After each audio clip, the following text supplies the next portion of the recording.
Aku punya segalanya. Suami tampan, rumah indah, pekerjaan layak, dan yang paling hebat dari semuanya, seorang bayi yang akan hadir. Tapi kemudian hidup kami jadi jungkir balik. Saat pihak RS memberitahu hal yang membuat kami mempertanyakan semua yang kami tahu tentang diri kami sendiri. Hubungan kami terjalin begitu cepat. Kami ketemu di kampus, jatuh cinta dalam sekejap, dan segera setelah lulus, kami menikah. Dan kejutan, pada saat bulan madu, aku hamil.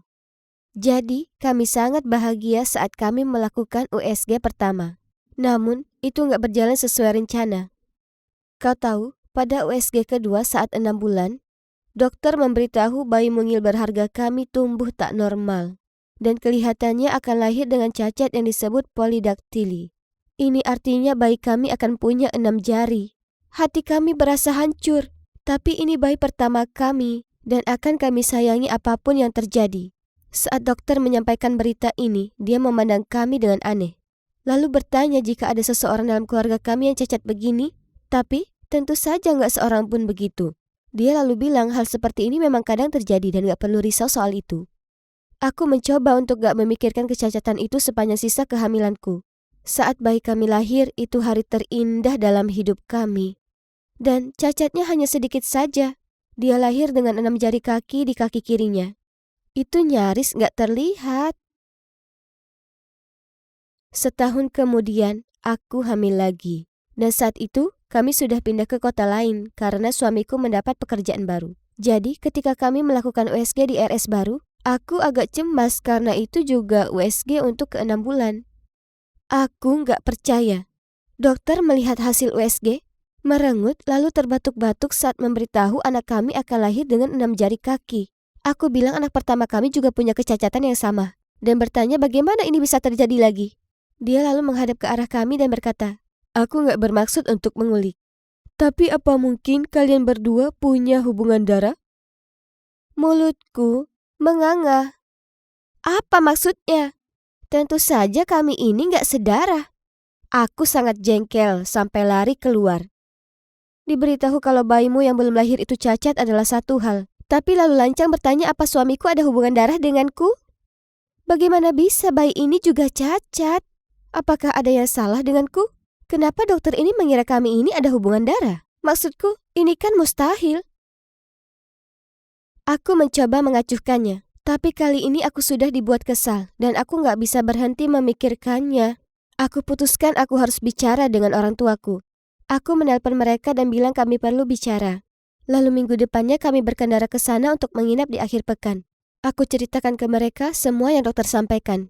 Ibuku menenangkanku dan berkata dokter itu sangat nggak profesional dan hal ini memang bisa terjadi. Dan aku nggak perlu khawatir. Tapi ayahku tampak sedikit cemas. Ayah duduk dengan gelisah dan bilang dia perlu ke kamar mandi. Malam harinya setelah semua orang sudah pergi tidur, aku berada di dapur nyemil sebungkus keripik. Mengidam saat hamil itu menyenangkan. Aku baru saja menjejalkan segenggam penuh ke dalam mulutku saat ayah masuk ke dapur dan berkata ada sesuatu yang akan disampaikannya. Ayah terlihat seperti barusan lihat hantu. Dia sangat pucat. Ada masalah apa, Ayah? Aku bertanya khawatir. Gimana ya, ini rumit sayang, katanya. Dan kemudian dia menjelaskan. Sebelum ayah bertemu ibu, ayah nggak punya uang. Ayah ingin beli mobil, tapi nggak mampu. Jadi, ayah lihat iklan bank sperma di koran. Mereka mencari pendonor sperma dan ayah mendonorkan spermanya. Ayah nggak begitu memikirkannya sejak itu, hingga saat ini. Ayah nggak habis pikir jika mungkin suamiku itu adalah anak laki-lakinya. Aku berdiri di sana, tercengang.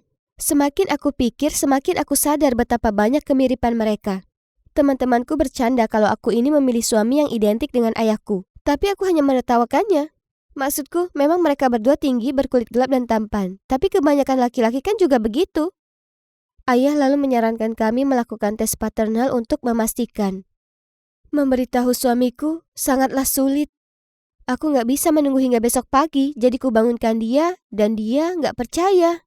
Dia sudah lama tahu ayahnya pendonor sperma anonim.